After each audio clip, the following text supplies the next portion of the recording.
Okay, so now we're going to go the other way. Now I'm going to give you the measure, and we want to draw the angle. Okay, so these are a little bit trickier, but let's break it into pieces. It's positive, so that means I'm opening up. I then need to think about where I'm at. If I go here, I'm at 90. Okay, if I go here, I go another 90, which means I'm at 180.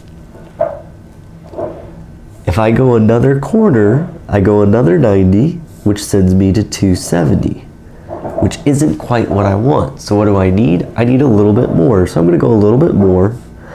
I'm going to draw an angle that looks like this, and I'm going to label that this piece needs to be 10 degrees because I need to go 10 more than 270, and that's roughly where I want to be.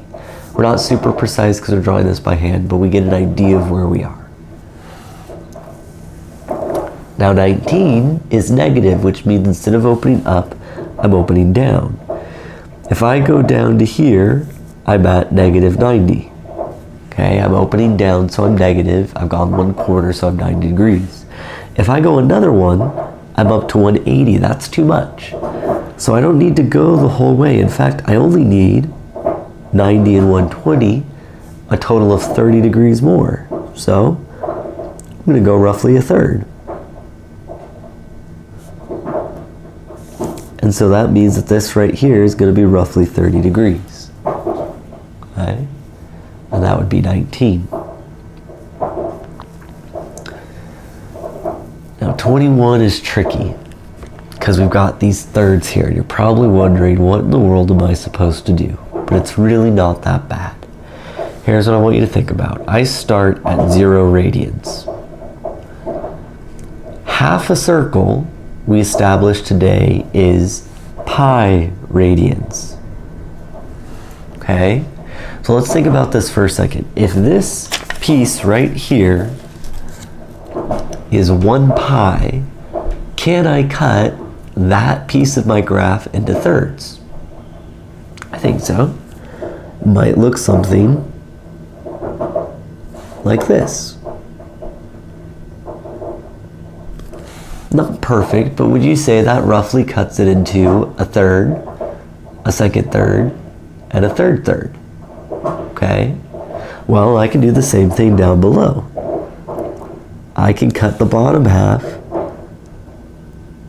into thirds. And so now that means that my first pi has a 1/3, 2/3, and 3/3. And my bottom pi has 1/3, 2/3, and 3/3. Okay, now it's a negative 10/3 pi. So what does that mean? Negative means I'm opening down, okay, and I need to count off 10 spots. So count with me. If I open this way, I'm going to go through 1, 2,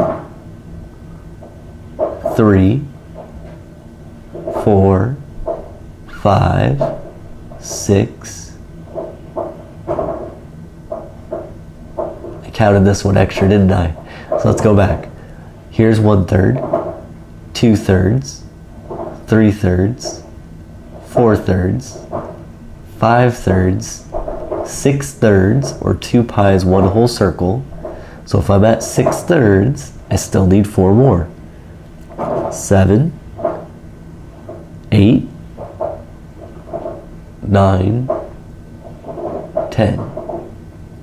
And so this right here is the angle I'm interested in, and that represents a negative 10 pi over 3. Okay, so hopefully that helped you out a little bit, maybe just seeing a few more worked through. Take advantage of these, and hopefully today's lesson's going well.